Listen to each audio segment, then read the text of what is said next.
ফুর্তির প্রাণ গড়ের মাঠ। বাঙালির অতি পরিচিত এই কথাটা যার হাত ধরে এসেছে সেই গড়ের মাঠ আজ কলকাতার একটা গর্বের জায়গা। শীতের সকালে শিশির ভেজা ঘাসের উপর মর্নিং ওয়াক হোক কিংবা বিকেলে কলেজের পর ঝালমুড়ি, হাওয়াই মিঠাই হাতে প্রেমিক যুগলের একান্তের সময় কাটানো। গড়ের মাঠ মানেই কলকাতার মানুষের একটু প্রাণ খুলে শ্বাস নেওয়ার জায়গা। কিন্তু জানেন কি, আজ যে জায়গাটায় গড়ের মাঠ, ভিক্টোরিয়া মেমোরিয়াল কিংবা ইডেন গার্ডেন্স রয়েছে, সেই জায়গাটা ৩০০ বছর আগে ছিল ডাকাতদের আস্তানা।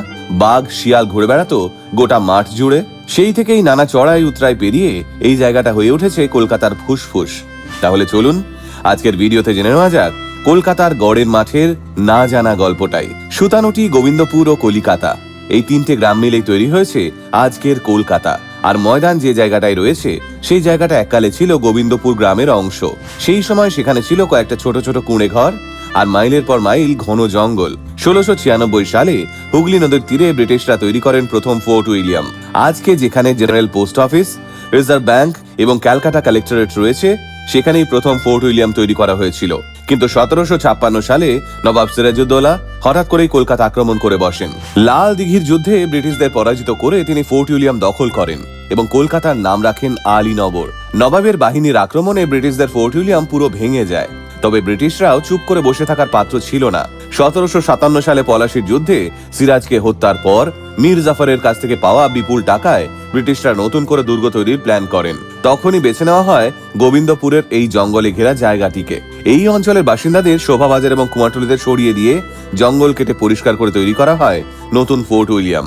দুর্গের চারপাশটা সামরিক কারণে খোলা রাখার দরকার ছিল, যাতে শত্রুপক্ষ লুকিয়ে আক্রমণ করতে না পারে। সেই সময় বাংলায় দুর্গকে লোকজন গড় বলতেন, আর সেই থেকেই এই বিশাল খোলা মাঠের নাম হয়ে যায় গড়ের মাঠ। ১৭৫৭ সালে কলকাতায় মহামারী দেখা দিলে লর্ড ক্লাইভের নির্দেশে ব্রিটিশ বাহিনী গড়ের মাঠ এবং তার আশপাশের এলাকার গাছ কাটতে শুরু করে। ছোট হতে থাকে গোবিন্দপুরের জঙ্গল। গড়ের মাঠের কাছেই ছিল সেকালের চৌরঙ্গি গ্রামটি। যোগী সাধক চৌরঙ্গীগিরির নাম থেকেই এই জায়গার নাম দেওয়া হয়েছিল চৌরঙ্গি। এই জায়গাটা খুব মনে ধরে ব্রিটিশদের, তাই সরকারের নির্দেশে গোবিন্দপুর জঙ্গল সাফ করে চৌরঙ্গিকেও গড়ের মাঠের অন্তর্ভুক্ত করে ফেলা হয়।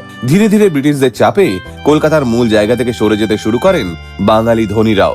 দেব পরিবার সরে যায় শোভাবাজারে, ঠাকুর পরিবার চলে যায় জোড়াসাঁকো আর পাথুরিয়াঘাটা অঞ্চলে।